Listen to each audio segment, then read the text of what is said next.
Hi guys, magandang araw. It's Sunday, October 6. Happy Pesa sa ating barangay poblasyon, Padre Garcia. Yan, tayo bigla tumawag ang ating mahal na kliyente kay Congressman Bolilla. Yan, ito pa po ni Congressman Bolilla. Kasama ko po yung kanyang abogado, si Attorney Bobot. Yan, dito tayo ngayon sa Pinagkawitan, Lipa City. Tayo po ay nagsusukat. 3 hectares lang po to, relocation lang. Mabilis na ating sukat ngayon. Kaso yan, mapapalaban na naman ng gubatan. Yan, ang ating mini office. Kahit saan ang ating office, basta sa field.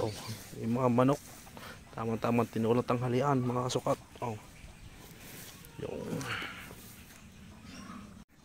yan, napakabait na parang Panginoon sa atin. May mga biglaan tumatawag. Congressman pa. Thank you Lord. Bigyan niya pa kami magandang panahon. Hindi maulan, hindi rin mainit, katamtaman lang.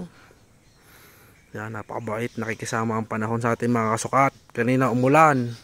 Nung kami magsusukat na, ay tumila na. Ayos din. Diyan nga.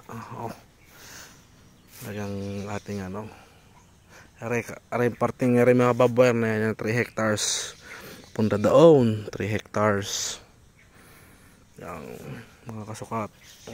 Yeah, kaganda.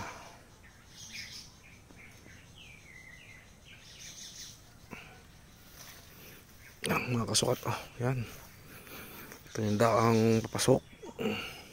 Kaya naman pala pasok si Bade at kala ko naman mga bahura naman tayo. Yan, pinasok doon sa may labas si Bade. Yan.